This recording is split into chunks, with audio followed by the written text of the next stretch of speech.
And I started using this in the PMAX campaigns to try and generate different variations of the image that I had uploaded, and it was freaking terrible. I just went, this thing is useless, absolutely useless. Yeah. You know who it is. 3 gurus on the mic, no matter where you live. Turning up the volume, ignite the light. Curry cheese and Vegemite. We're bringing you the ads that'll ignite. Tips and tricks to get it right. Every week we take flight.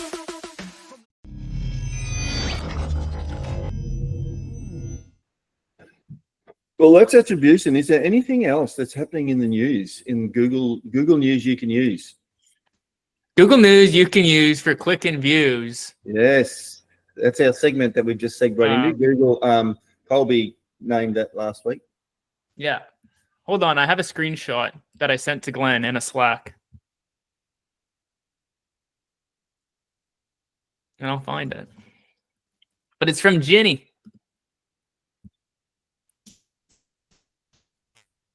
From Ginny Marvin. Ginny Marvin. Yes. All right, I'm going to read this almost verbatim. So you and her are on first name basis, aren't they? Oh, yeah. Me and her, we know each other very well. Yep. We don't know each other at all, for the record. Sorry, Ginny. So she announced this week 3 updates. For sharing your screen, or you're just reading? Should I share my screen? Why not? Sure. It's Friday after all. Saturday for Glen. I don't know if anyone's noticed, but Glen's in Australia. Australia, mate. Australia. Australia. Australia. Oh, hold on. I have so many secrets I need to hide. Okay, there we go. Alrighty, so this is in a Slack message. It probably doesn't look good to look at. But as we take a look at this, can we full screen this? Oh, wow, there we go.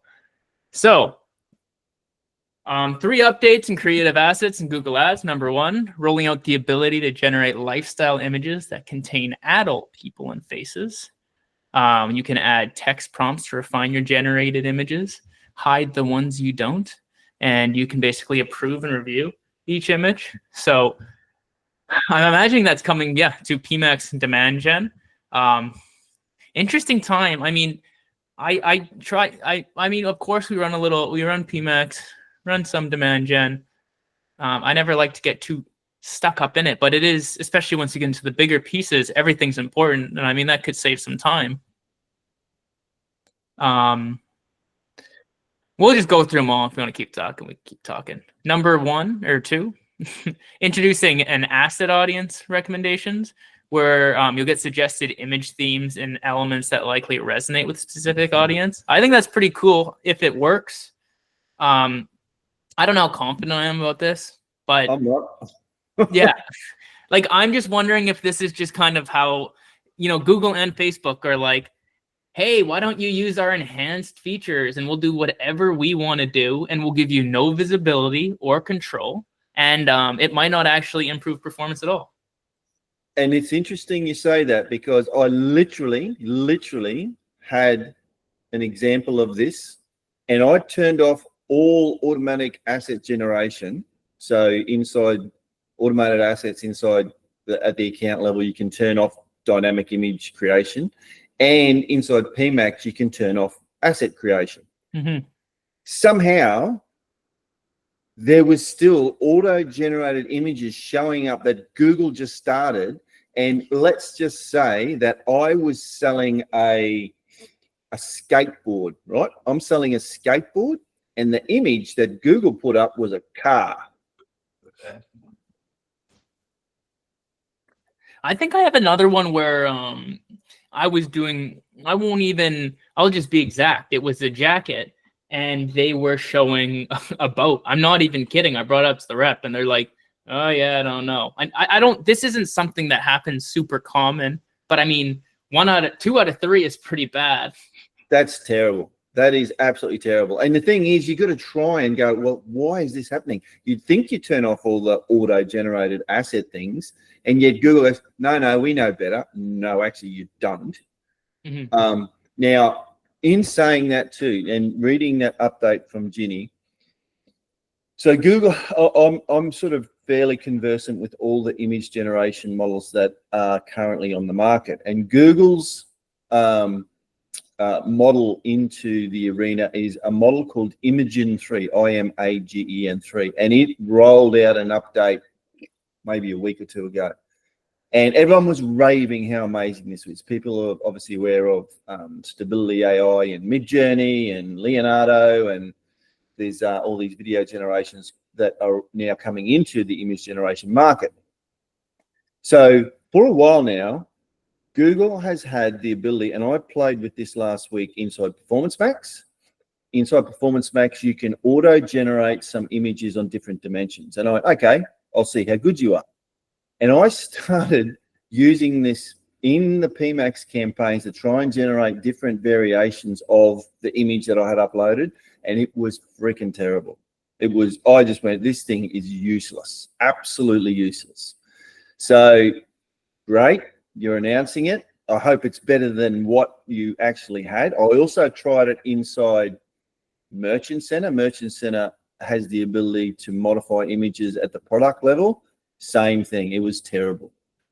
So whilst I get why they're doing this, so it makes it easier to modify images in app when you don't have something like Photoshop, I get that, or Canva. It's still got a long way to go. When was this announcement made? Today. Today. Yeah. 47 minutes, not from now, but sometime today. Sure. So if it's still using the same model that I was using last week, it's terrible. I'm hoping they have upgraded it, but now that I've seen that update, I'll test it again inside Performance Max and inside Merchant Center to see what it's like and see if it's actually any better. But my experience with it so far previously has been terrible. Do you think this is an agenda here? Do you guys remember when they released PMax? They said, we're going to offer you exclusive testing between standard shopping and PMax. And it's just so crazy because PMax just performs better all the time. And so they say asset testing PMax campaigns with product feeds compared to a new experiment now in beta that allows you to compare the impact of adding additional assets to show on more inventory across Google. We're talking about attribution windows. And this literally, I mean, it's a one-for-one test. You're going to be now leaving the shopping network, be put on some display network on any website. And to our point earlier, now someone who's likely going to convert already, and it's just like in their Gmail browser or maybe something that's not display. Yeah, exactly. Display. So it's going to look better. It's totally going to look better. And it's not a genuine, what's the intention? I mean, it's in Google's best interest to get you to use more of their inventory. That's what happened. Remember for that one client where you spent, I forgot how much on discovery, and all of a sudden conversions went through the roof, but on the back end, nothing actually worked. Yeah, exactly. Everything looks great. And then I found my conversions were leaving YouTube, and like, it's just taking attribution from my YouTube campaign. Yeah. And I was like, what the hell? Yeah, it's always, when Google makes an announcement, it says, hey, we've got this great thing. And they try and make it sound like we've done this thing for you and this is for you. But at the end of the day, Google's only doing something good. Again, how can we make more money? And they dropped their tagline, don't be evil. So what do you think they're doing? Who knows? They dropped something. Who was it that dropped another tagline? It was something about don't use AI to dominate the world or something. There was one AI. I think it might have been Google. There was another thing that was dropped. Actually, I'll see if I can find it. Sorry, my partner was showing me couches. She wants to buy a couch. She's trying to show me through the crack door. Hey, Colby's. Was it Colby's Lounge? Colby's Couch? Didn't you have one of them? Doyle's couch. Doyle Couch. I love it. Spent some time in my life on a couch. Back in the old Colby days. Yeah. Those are the days. Oh, here it is. I've found it. So in early February, Google drops promise not to use AI for weapons. For weapons? Google Drop. Yeah, awesome. You know what I always say? I say the world is becoming such a better place I every day. feel like we're derailed from the Google Ads talk. Let's end the recording and continue. Well, Brian can always drop this out anyway. But look, Yeah. he likes to grab little sound bites and put stuff and make shorts out of them. So Yeah, we we're can fine. just ramble on about something. But yeah, Google drops promise not to use AI for weapons. Awesome, Google. That's so reassuring. Very cool. Very reassuring. Yeah. Oh, Oh, and the big AI news. What? Big Grok? AI news. Grok. Did everyone see Grok drop? Oh, the video one. No, I haven't. No. That's X. Elon Musk. X. Grok. No. Grok. Nvidia supposed to drop one too? NVIDIA. Yeah. NVIDIA have had theirs out for a while. It's called Nemotron. It's meh. Okay, so But Grok. Grok was released. So there was a huge live stream on what's today? Friday, Tuesday?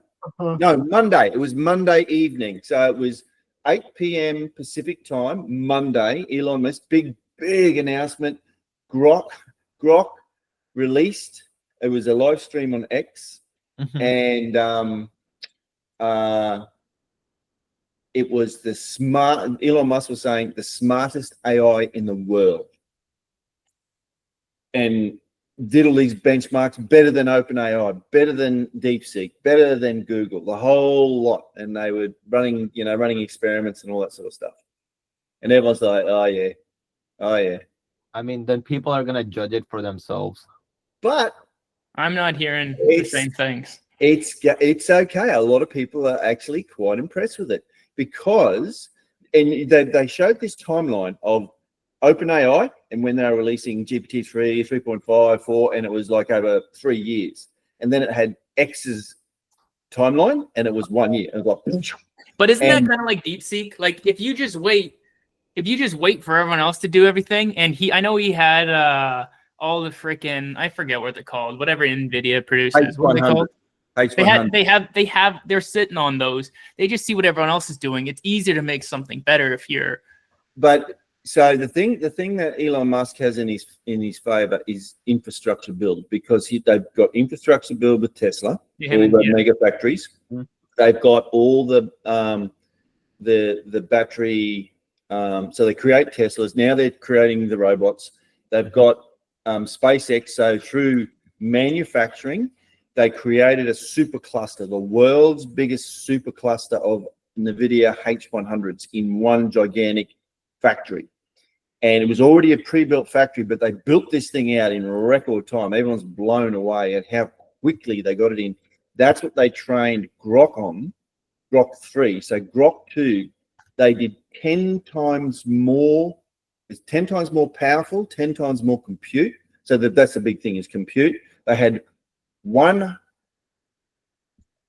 it was either 10,000 or 100,000 H100 NVIDIA GPUs to train this thing. Crazy. How he got hold of them, I don't know, because no one can get them. And yeah, it's apparently, and so everyone's been raving about OpenAI, deep research, O3, the whole deep research thing's coming out, and now Grok's come out, and it's got a deep research and a big thinking button as well. So the race is on. It's on. It is like on. Controversial thing that, funny enough, that Grok is. They say Grok is based, but it's actually woke. And did you see that Elon made an offer to buy? Yeah. Did you see the response? He was like, "We'll buy it for 97 billion." He was like, "I'll buy Twitter for 9.7." 7. And then when Grok was released, Sam Altman made an offer to buy Grok for 97 billion or something. Anyway, there's this backwards forwards going on between the two. Either way, and I've been following, there's a lot of really, really smart AI guys in the AI space that just constantly testing different models with different things. And they're, looking at what people are using it for. They're going, it's actually quite impressive. Grok 3 is actually quite impressive. And I literally was watching. We use a tool in Sol 8 called Sim Theory, and it's like a tool that aggregates lots of different models. Now, the Grok 3 model isn't available yet via API. It will be, they think, within another week or two, which means we will be able to have access to Grok 3 in the API. They've been using it, and they've been using it to do research, and they're saying it's actually really, really good.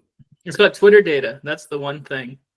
Well, it's got the Twitter data, so that's the beauty with Elon Musk, is he can use that. But because he's got this super cluster, the ability for him to train his own AI model, it's him. He's not relying on other data centers. And the thing moving forward is they're going to be working on what they call synthetic data. So these data centers are going to create their own data. It's called synthetic data. So the more compute you've got, the more data you've got to train your AI model. Oh, weren't they worried about that too, though? Because they're like, if data is treating data, if there's errors in the data. Yeah. What a fun time. Fun time to be awake. Alive even? I know, maybe we're in the Matrix and we're still asleep. There's a whole thing. Apparently, if you can acknowledge the fact that there could be a virtual reality or whatever, that means you're in one. It's worth a Google.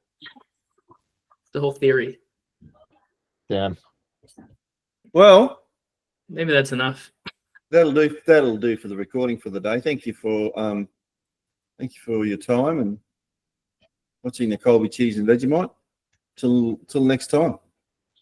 We'll see you there. I have to go. Oh, Mr. Hollywood.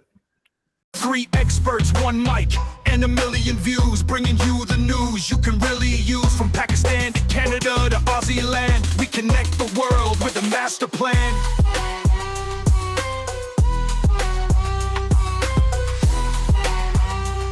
So plug in, subscribe, don't miss the show. Curry, cheese, and Vegemite, let the knowledge flow. Google Ads secrets we unveil and write. Every week we're live, come join the flight.